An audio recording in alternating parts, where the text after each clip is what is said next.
Eina mana, ena reo, eira rangatira ma, tēnā koutou katoa. Kia ora koutou, I'm Sarah Young. I have the privilege of being the Dean of Science here at the University of Auckland. It's my honour to welcome you all today to both the university, if you're new to the university, and of course to this inaugural professorial lecture by Professor Phil Shane.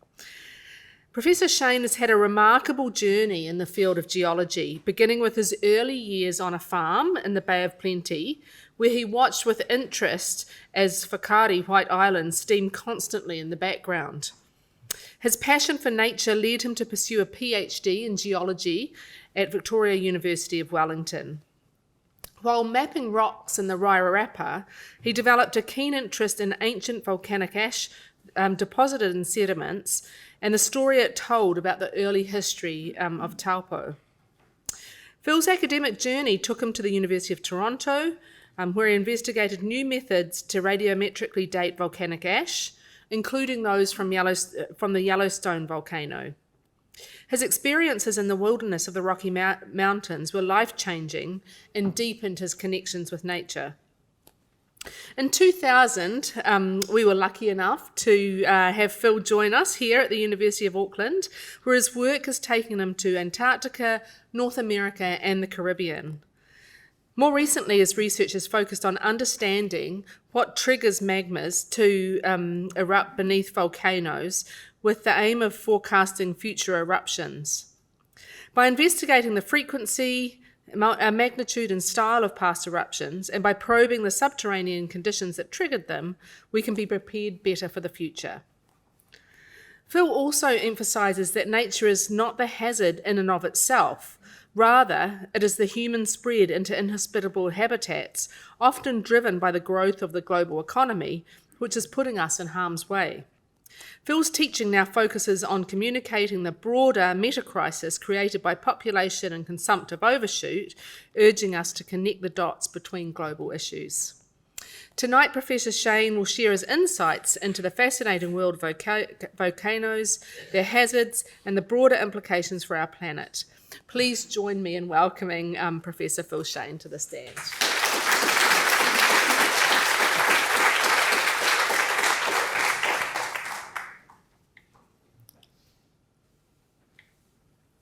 Thank you for that. I didn't really know how many people would show up, so I just want to say I appreciate every individual that's sort of made the effort to come. And I don't know, I guess humans have evolved over 300,000 years, so they tell stories to pass on information. So I just thought, what sort of story could I tell? And I hope you excuse the fact I changed the subheading of this talk to "The Journey is the Destination." I think some people are waiting to die to go to paradise. That's their destination. Some people, want the ideal job or the ideal house or live in the ideal place or have the ideal partner or whatever that is. And I'm old enough to know that there is no destination. The journey is the destination. I think if you can just sort of accept that the journey is really why you're here, you're then just at ease and might go easier on the planet. That was the light-hearted part.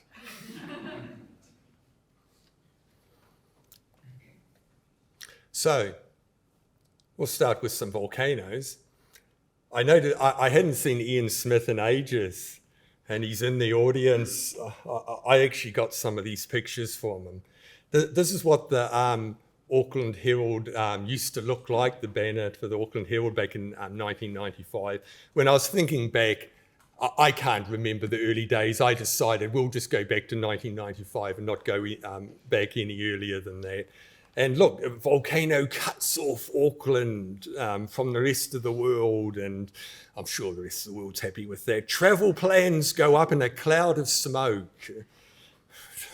Yeah, whatever. Hopes for an early... okay. So it was just a little eruption at Ruapehu. And I mean, I'm born in New Zealand. I've lived here the whole time. But ironically, I'm living in Canada at this time. But we came over, take a look at the eruption. And I always just thought, the plan was to end up back in Auckland, back in New Zealand. It could well be Auckland, it could be anywhere. And one of the things I would probably look at is, well, have big eruptions disrupted urban centres before? And this was sort of in the shadow of Pinatubo back in '91. I said I'd start at '95, but you don't want facts to get in the way of a good story. So there's Pinatubo erupting. That's a photograph in the middle of the day. So it can do more than close an airport. So hence, I did end up coming back to New Zealand, and one of the projects, there's lots of projects, but for this story, this project will do. It's probably not even the thing I did most of my work on. Here's some volcanic craters before sea level rise, so during before the end of the last glacial maximum. There used to be freshwater lakes. So anything in the atmosphere, like ash from big eruptions, that sort of thing, would likely to be preserved in these lakes. And here's a core, and these are the hands of Ian Smith. I'm going on and on about Ian Smith because I haven't seen him for a while. He's still up the back there. There's the hands of Ian Smith. Here's some lake sediment, and you can see some layers of volcanic ash. Here we are drilling into Onipoto. I was a lot younger in those days, so I was sort of playing up here all day while they were drilling. I got stuck in that pipe going down. We get these cores and split them open. I managed to get a couple of laughs. So a little bit nervous doing a talk like this, even though I've been a lecturer since I was 25 years old. It's the first time I've actually had to speak partly about myself. Here we go, splitting a core open, and you can see here's a big eruption from Okataina. That's a big rhyolite volcano near Rotorua, and here's another one. They're dated well close to source. This ash layer is 5,500 years. This one's 10,000 years. By bracketing it, we can see, well, here's a basaltic eruption from Mount Wellington, and we can sort of get a date on it. So that's just giving you the idea of the sort of work we did. And I still remember Catherine Malloy. She was a master's student, but she really did a good piece of work. And even years later, it still gets cited. What we did is we analysed volcanic ashes full of glass shards. We analysed glass shards, and we can work out where they came from. And by looking at a number of cores, we can sort of put together how frequently was Auckland impacted by big eruptions. Now remember, the piddly little one of Ruapehu didn't even leave, I didn't say it, didn't even leave an ash layer, and yet that still disrupts travel and infrastructure and that sort of thing. What if the ash was a bit thicker? We see this is what 1 millimetre does, and this is what 10 millimetres does, or is it do or does, I don't know. I struggle with one language, let alone multiple languages. This was the frequency of the bigger eruptions. Now, for things like Taranaki or TVZ, these are just really big eruptions where wind is blowing in the right direction, so they come to Auckland. But the Auckland ones, where we collected the cores, the Auckland volcanoes are so close by. This is probably close to the actual eruption frequency. So for the Auckland field, that's probably the eruption frequency, and this is just the frequency of thicker ash layers from other volcanoes. We cut it off at 0.5 millimetre. We thought we're not going to go too thin, we'll be here forever. But there's lots of ash layers that are thinner, so yes, ash should impact you in your lifetime, and it already has if you're as old as me back in 1995, even though I was in Canada, never mind. And then ash layers were getting a bit boring, so I thought, why don't we drill through Rangitoto? Rangitoto is the youngest basalt volcano in the Auckland region, and it's really big. So with colleagues, with others, we drilled, now here we're not drilling into sediment and getting ash, we're drilling through solid lavas. And it ended up a bit controversial. I like the idea that the volcano might have built up over thousands of years. Others argue that the ages might not be that reliable. I don't know what I'm talking about, but neither do you. So I think, this is, I think this is fair enough.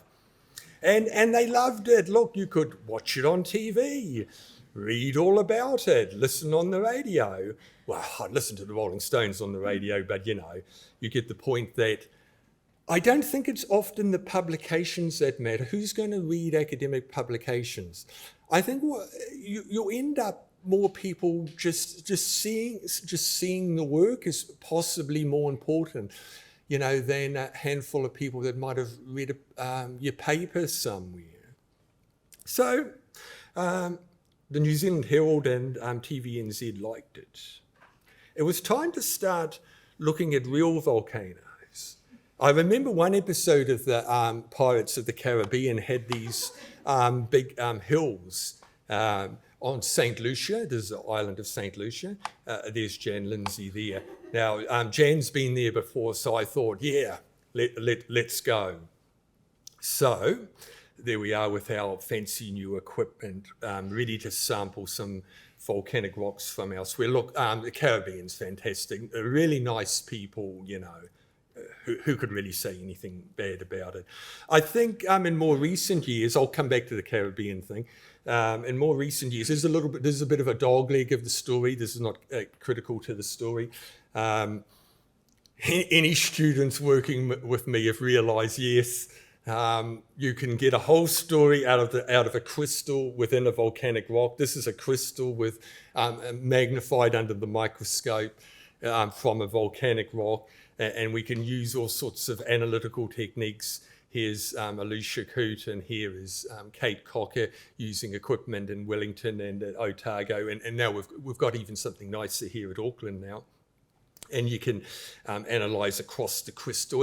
And just from how the crystal grew, you can tell things about the magma rising to the surface. There's even isotopic differences. We won't go into it.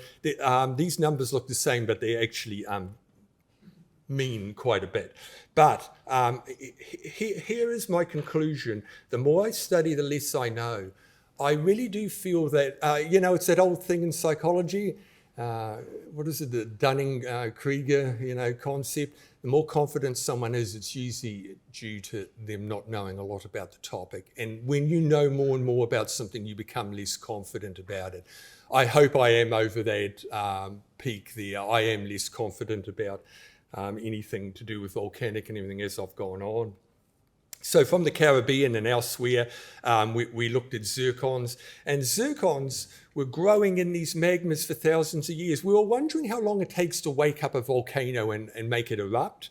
Well, if you look at zircons, some of them have grown for thousands of years. Maybe there's molten rock under the volcano for ages. Details don't matter, but this is an ion probe at UCLA where actually the age of the crystal is getting older and older as we go from the rim of the crystal inwards over thousands of years. But also, other crystals grow really fast. By the way, people like writing about us, and I encourage it. They write about us and see that they're still writing about us. Good. Rather than me writing about myself or talking about myself. But other crystals grow really fast, and they can give us clues about what's happened to, here's just a compositional profile through a crystal, and we can model how long that crystal had to be growing before it erupted, and we come to conclusions. It's not unique. Studies overseas show the same sort of thing, that magmas might be triggered into eruption just within days. But wait, I've forgotten something. I've completely forgotten something about this talk. We have to go right back to the beginning. Let's put it into context. Auckland erupts about once every 3,500 years, or maybe 500 years, maybe 20,000 years. And plenty of people have worked on Auckland since I have, and I don't. And the details have probably changed, but you get the idea. Well, I am getting old. I feel it. I look back and I just look over the decades, and I've gone to places I used to like going to and I don't like going there anymore. And what's happened since 1970? Well, you can read. This has happened since 1970, but I was alive in 1970. In fact, I was alive before 1970. And look, 1999, for a lot of young people, these ages dates might seem like a long time ago if you're young, but I think even when you're really young, that's nothing. Oh, I'm driving some people away. This is the part where it sort of goes a bit negative. So I guess you can go out and have your cup of coffee now and come back when I'm finished. And this is what made me think. There are things that are more important. I don't even need to read it out. I'm just lingering for a while to look at it. And it's the first bullet point just blows me away, seriously. So some of us, I thought it was just me. I thought I was weird, but there are other people that have experiences in nature. There are experiences in nature that completely change your view of the world. And this is the moose. It probably wasn't the original moose. It's just one I photographed. There's been other experiences in nature. You can go to the Amazon and take the medicine and experience nature in a way, that changes your view. I know you sort of see it as a bit of a joke, but I'm kind of serious. It changes your view. We hadn't seen any people in days. I think the closest people were about 50 kilometers away. And little animals are watching you all the time. And then when they realize you aren't going to cause them any harm, they come out to check out what you're doing. This is in the Grand Tetons on a trail. See, we've still got snow on the ground, early summer. And that's when I thought, well, let's go into the wilderness when I can. And at first it was an excuse to look at some volcanic ash up in the Yukon from big eruptions from the Aleutian Islands. But in fact, it was paradise. This is probably what First Nation people saw. It hasn't changed that much. Can I go now and run off into the forest and never be seen again? But when I go to these places, and increasingly I don't even want to go back anymore, like there are roads that weren't there before and they just shouldn't be there. And even then, forests, here's some big forest fires from Siberia, blowing blowing smoke over to the Yukon. And yeah, you don't want to get too romantic about First Nation people either, because, they caused the mega extinction of the big organisms, being a geologist, we find fossils everywhere we go. There's some big tusks from a mammoth. And then, of course, techno-industrial people there and arrived and made them extinct. By the way, we were looking for your gold ring when we were up here. Can't find it. Here they're mining into like permafrost and that sort of thing. And it would be different if it it keeps a lot of people, keeps bread on the table, but it doesn't. A lot of this mining is sort of like they get $30,000 profit in a year. And look at all the damage that happens. That's when it's war. And it sort of reminded me of a book that I read long ago when I was about 18. And during the bad old days of COVID, I decided to reread it.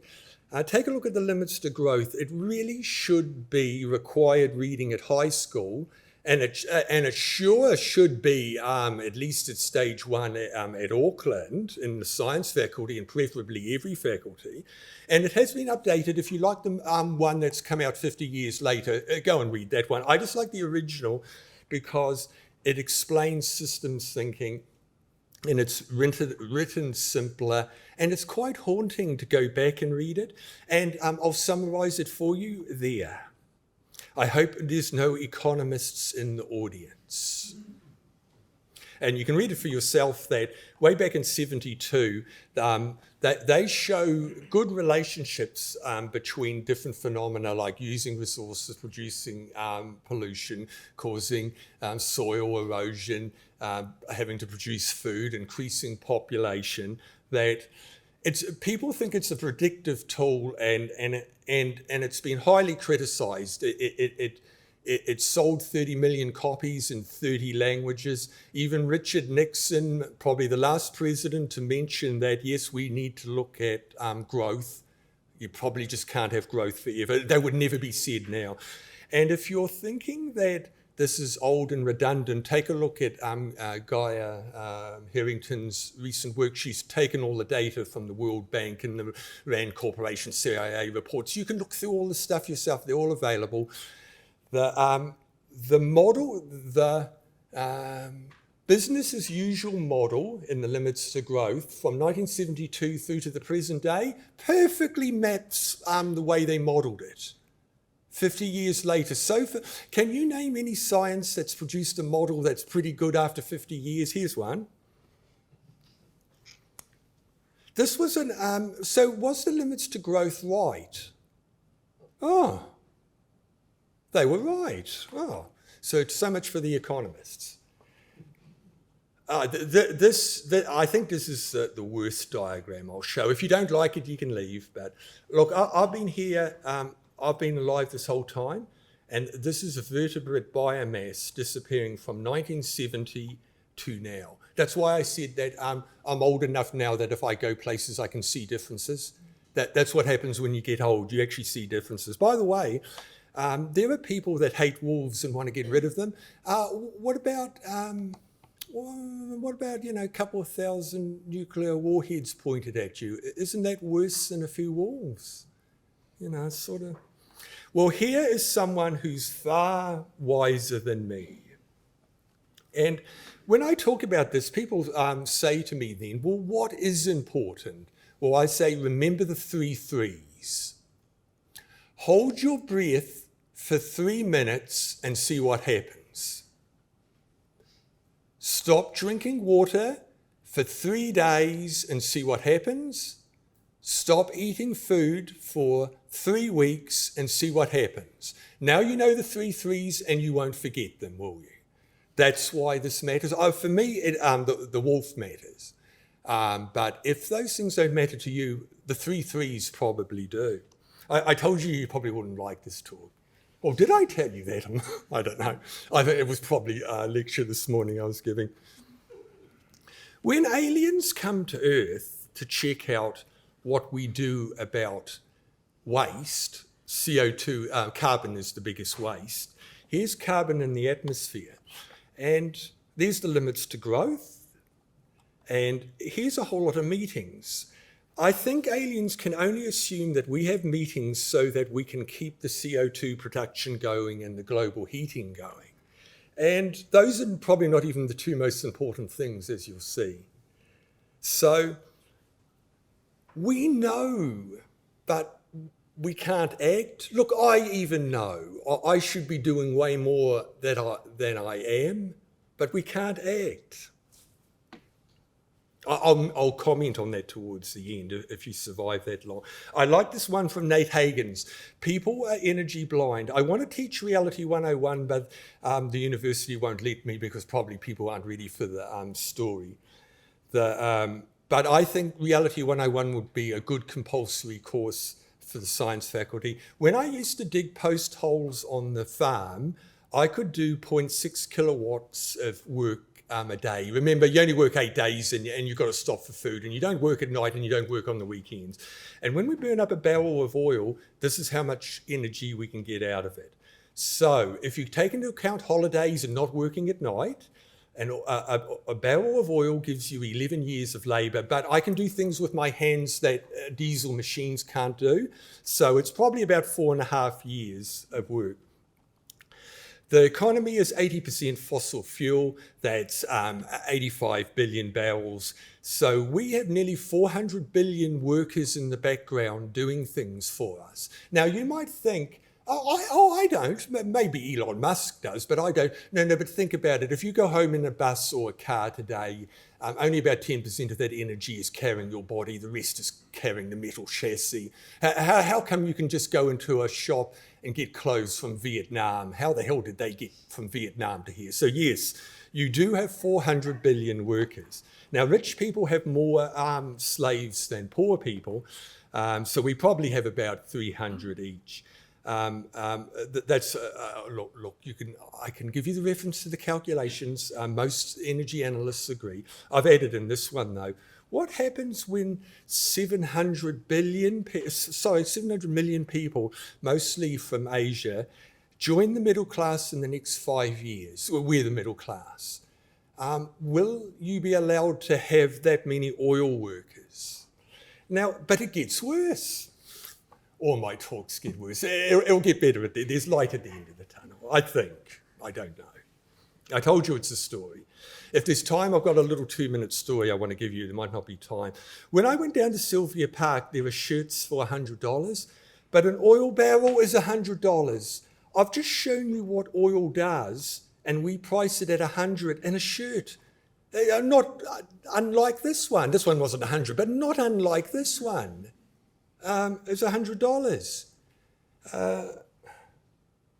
But a whale or an oak tree is worth $0 if it's alive. But if it is dead, it's worth thousands of dollars, especially if it's a tree. So we only value nature if it's dead. That is the definition of a self-terminating civilization. If you want to argue with me, fine, but you don't have to agree with me, but that's the conclusion I've come to, and it's not original. There's no peak oil. I used to think there was. Well, to tell the truth, there is peak oil, but we're now replacing it with non-conventional oil. In the hillbilly days, you used to just, there was a geologist that fired a gun into the ground and oil came out in Texas. It really did. But there's less of this oil. That is the peak oil. We're now replacing it with things like shale oil. I can't show you a photograph of that because it's below the ground, and tar sands. So the energy return on energy investment is heading towards zero. We're heading to, quoting Nate Hagans would say, the Mordor economy, where you're using as much energy that you're getting in return. And it's material blindness too. Here's a photograph of when I was last in Alaska. And yeah, there is a big 3 tons of native copper. That's just a big chunk of pure copper. You could just fish it out. Well, I helped them. You could just fish it out of the river, and it had limited ecological impact. Well, that's all gone. We now get copper like this. It's sort of like less than 0.5% of the rock that you crush up. And the little diagram, the rate we're using the copper, in the next 30 years, we'll have to use more copper than all of the copper we've ever used in the last 10,000 years. We're just going to do it in 30 years. And I think I can see a diesel truck. Yeah, because mining is impossible without fossil fuels, just like fossil fuels is impossible without mining. There's symbiotic. I hope there wasn't any stage 2 students here. This is the calculation they're doing this week. Don't tell them. Oh, actually, they wouldn't listen anyway. Now, these are nice values from Simon Michaud. I know that not everyone agrees with them, but who cares? His error can be 50%. It won't change anything. Clean green energy means extraction from the global south. And I do wonder sometimes, how did our metals get in their rocks? That comes from the saying in oil, for Saudi Arabia. How did our oil get under their sand? Well, I don't know. It's called geology, I suppose. The black bars are how we mine at the moment, the rate. These are elements, some of them you might not have even heard of, unless you're sort of into physics or chemistry. They're needed for things like magnets, for windmills and navigation systems and everything electronic, your cell phone and that sort of thing. Now, this is orders of magnitude, see? Now, the coloured bars are buffers. Simon Michaud works in Finland. He discovered that the European Union didn't realise that the sun doesn't shine at night. And in winter, the weather is different from in summer. So he's told them they're going to have big buffers, big batteries or somehow sort of stored energy. And depending on how many, some people said they only needed 6 hours of energy storage. We don't have time. I could spend 3 hours explaining the absurdity of that. This is the amount of mining we'll have to do. And all mining is driven by fossil fuel. The clean green energy is the biggest use of fossil energy that's ever existed. DJ White was a geologist, and he decided to spend his time saving dolphins. He actually managed to stop a whole lot of people in Japan from killing them. And there's Nate Hagens again. Here's again some wise people. Now, energy doesn't matter. You have to, it's doing work that matters. You have to reach out. I have to run after that deer and grab it if I'm a mountain lion. It's doing work that matters, not energy. Work is joules, energy is joules. Work is joules a second. But we're interested in joules a second per square meter because that's how much area it takes. And the area is also roughly proportional to materials, but that doesn't matter here.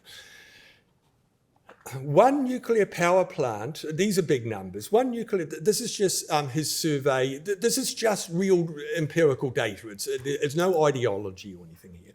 One nuclear power plant produces about 13,000 terawatt hours of energy. They work about 90% of the time. Oh, sorry, I forgot to put solar power on here and wind. Oh, sorry. I just wanted to show you they were very low. Oh, maybe they're there. Oh, I can't see them. So think about trying to power 1,000 terawatt hour a year grid. You would need 78 nuclear reactors or a whole lot of gas power plants or 30,000 solar arrays. Now, that's not 30,000 panels. That's one farm, then multiply by 30,000. And if you're from Europe, I'll just let you in on a story. Remember, no sun at night. They didn't know that. You sort of get the point. Look, I know I'm being sarcastic about it, but do you get the point? This is important. People believe this stuff, as in the reverse of what I've been telling you. No energy form or infrastructure is renewable. A chicken is renewable. An oak tree is renewable. I sat out in this field. I gave up. That windmill is not going to renew itself. And by the way, this seems like paradise up here, and this looks like hell to me. By the way, I just like little factoids in there. See these propellers? They're made of a type of plastic polymer from oil. And they're secretly buried in Africa from the European Union while you're not looking. And solar and wind only does electricity anyway, within reason. Look, I know, there's all sorts of weird scientific experiments where you can use electricity to make steel and everything, but it can't be done at scale really fast. Electricity is only 20% of global energy, and electricity growth was this, and solar and wind is only that. And this is just electricity growth, but electricity is only 20%. The 4 pillars of civilization. You're not going to make steel. You need coking and high temperature. You're not going to make cement, lime. That's a separate issue, but it's still geology and temperature. You're not going to get plastic without feedstock. And you could say goodbye to plastic. Have you been to any hospitals or doctors recently? Look around, everything is plastic. They're the biggest users of plastic. And also, I wouldn't want to go in a hospital if they didn't have any plastic. And then, of course, fertilizer. The ammonia mostly comes from feedstock again. And I am quite happy with a society without these 4 pillars, but I think most people aren't, or at least are not ready for it. I'm quite happy to be ready without it, but I think most people aren't. So I don't know. So am I pro-oil? It's sounding like I'm pro-oil, does it? I'm not pro-oil. I'm not anti-oil. This is just a fact. You can be pro or anti, it's just a fact. And the key bit is, yes, you'll tell me there's exceptions to all of these, and I'll respond with the bit in italics. So aim for this. and run away from that. The only funny bit here is this guy was advertising beer, but I cut him out. Nobody in this room will step foot on another planet. Your kids will not step foot on another planet if you have kids. Sometimes cartoons say it best. Remember the movie, Titanic? I worded it as the movie because a lot of the younger people in lectures sort of, don't necessarily know the Titanic. As I said, sometimes it's a cartoon that can sum it up best. So it's an energy transition delusion, and I just want to explain this to you. There's never been a form of energy replaced by another form of energy. People think of the Wild West in America, they're all burning wood, and then over in the UK they changed to coal, and then in America they phased out coal with oil and so forth. You know the story? That is the narrative or story. There has never ever been an energy transition. This is the way to think of it. We use more biomass today than we did in the days of the Wild West. One power plant generating electricity in England burns wood pellets from Alabama and from Canada and generates more energy than England did before the Industrial Revolution, and that gives them 1% of their electricity. There are mega cities of like 10 million people in Africa, places you've never heard of, and electricity is even becoming available in those cities. They prefer charcoal. We use more biomass today than before. What about coal and oil? Well, first of all, clearly they're not disappearing. You can read the graph. But you can't have oil without coal. The biggest user of steel in America is drilling for oil. The steel pipes, they're the biggest steel users. Steel is made from heat from coal. Energy forms are symbiotic. They're symbiotic with materials too. You couldn't have oil without coal. And then once you've got oil, you change it to diesel and you can extract more coal. Everything is symbiotic. Nothing replaces anything. The growth rate of energy use is far greater than anything you add. And by the way, then politicians, your parents, sorry, I'm talking usually to a younger audience, your parents, politicians, your church leaders, name it, whoever, wise people will tell you, oh yeah, look, solar and wind and reusables, hang on, they're not renewable. Remember the chicken? At least they're the fastest growing thing. Yeah, they're tiny. Yeah, I think people would acknowledge they're tiny, but they're fastest growing because we have to have a positive narrative all the time. It's sort of like being on fentanyl. Everything seems good. Here, I got this one from Art Berman, who's got a lot of experience in the production, in oil production. What he's done is separated the liquids out. Non-conventional oil is actually growing more rapid than solar and wind. I bet you've never heard that. When has an environmental group ever told you that? It's true, politicians are not going to like my story. I think environmentalists won't like my story either. All energy is additive. Materials and energy are symbiotic. They grow together.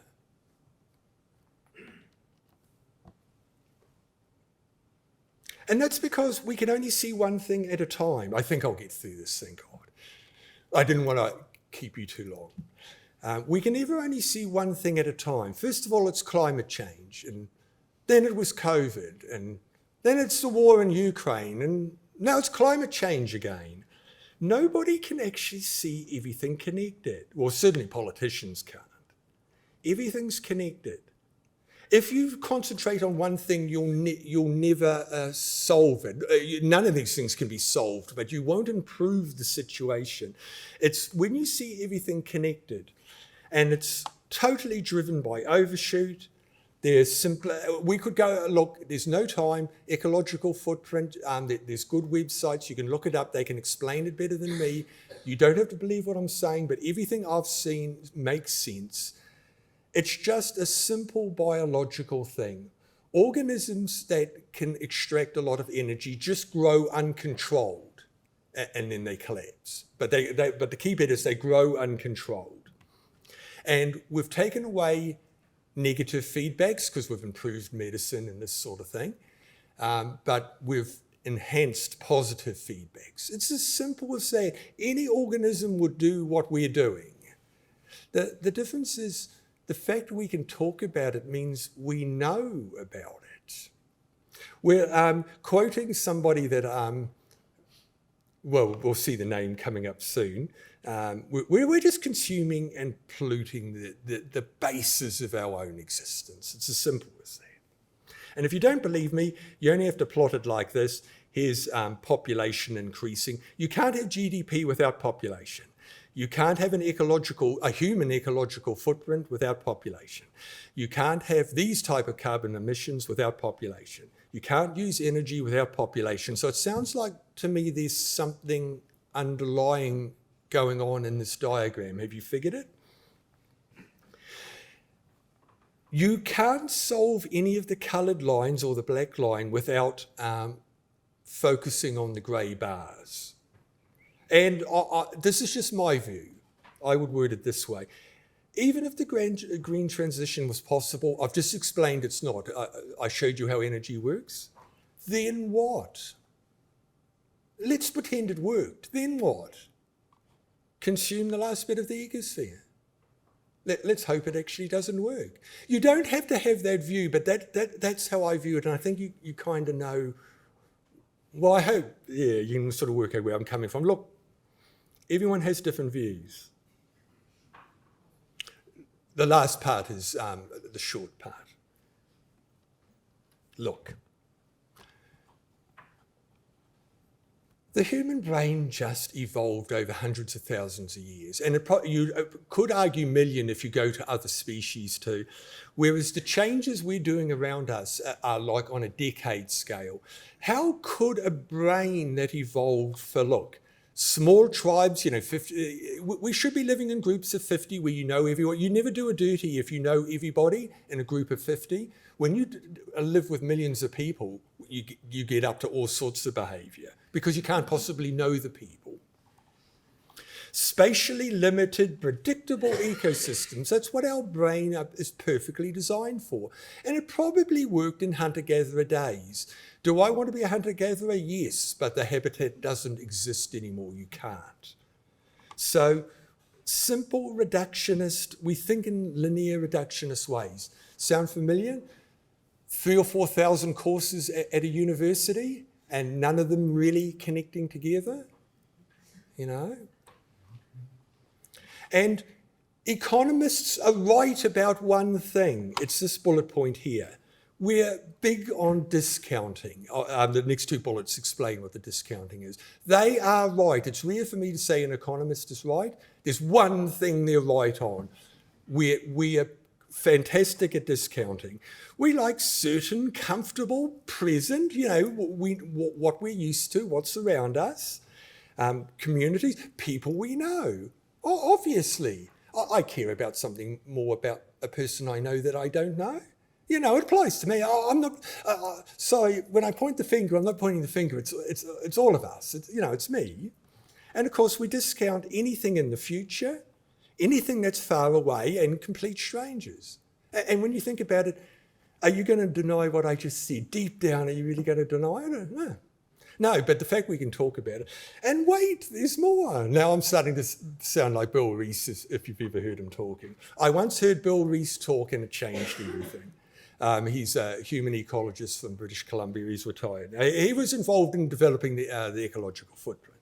I went to a talk of his once. It just changed everything.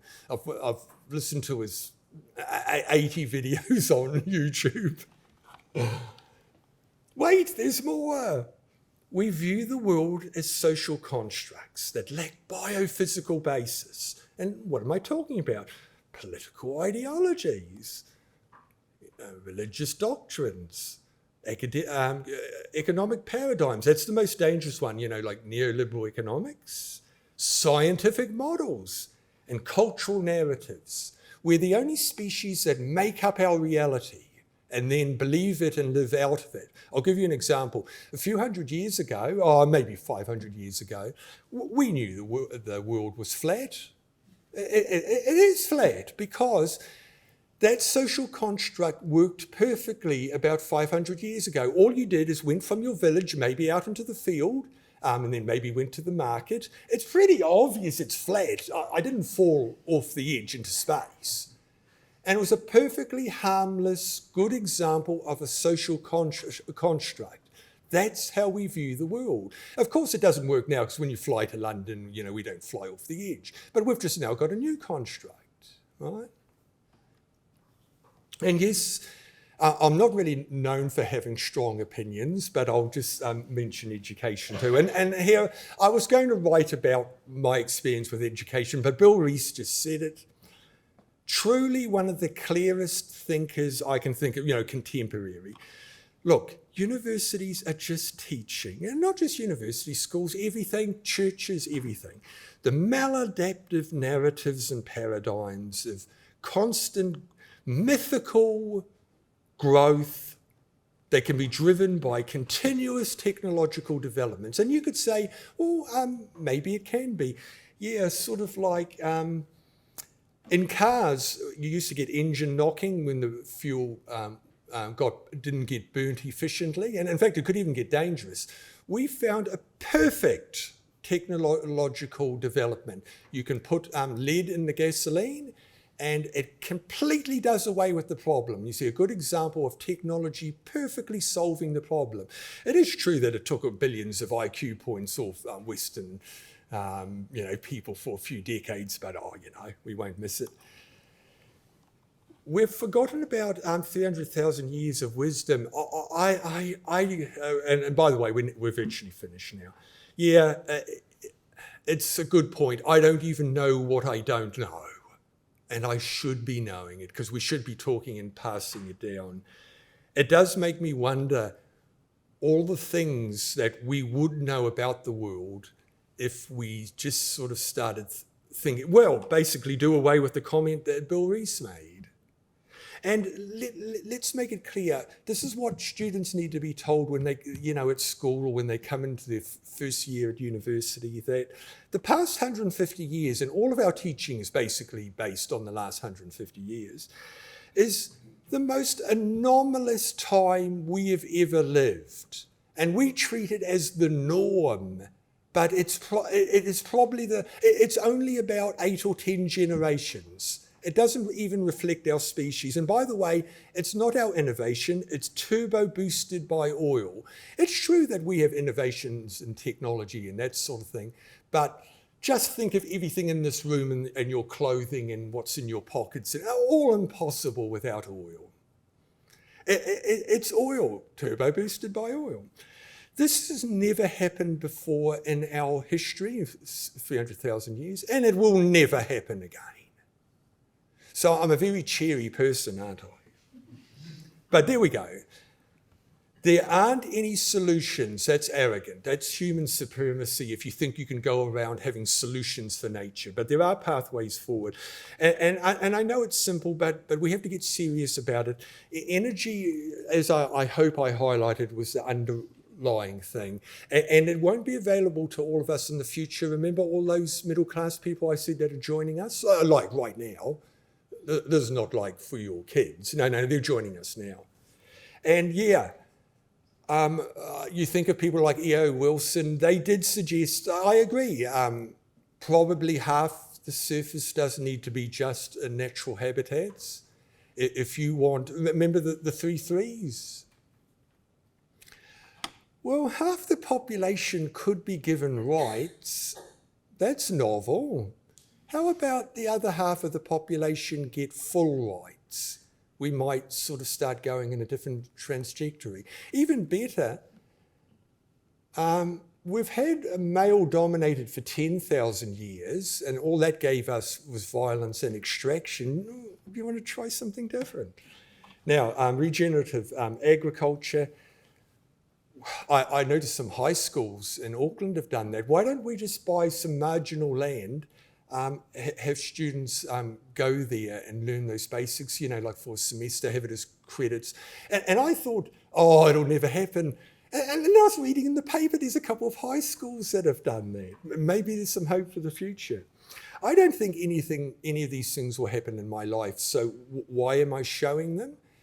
Because I wanted to highlight they're not technology-based, and they don't necessarily involve money. By the way, money doesn't exist, but that would take me 3 hours to explain it, but money doesn't exist anyway. Even Donald Trump has got something on the list here he would like. This one here, discontinue a 6-continent just-in-time supply chain. Although I don't think he wants to do it for the same reason as me. But the first 4 would be a starting point.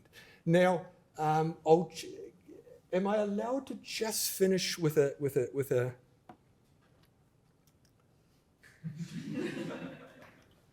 with a 2-minute story that I was told? I wasn't going to do it, but I feel a bit better now that the talk is virtually finished. I can't remember the exact words, but I told you that the destination doesn't exist. It's the journey, and that we pass on information by stories. One day, we all decided to get on the plane to modernity. So we took off. And as we were flying, the right wing said, let market forces find the pathway. That'll sort it out. And the left wing said, no, it's all human capital. Someone has to work on the farms and in the factories. So the right and left wing were fighting on the pathway to modernity. And then the captain comes on the radio and says, modernity doesn't exist anymore. We're turning around and going home. And people were pretty bummed out, probably just like you are about my talk, and probably about me. But the right and left wing thought, well, at least we're going home. So they fought all the way home. And then the captain comes on the radio again and says, we can't land. Home doesn't exist anymore. Thank you.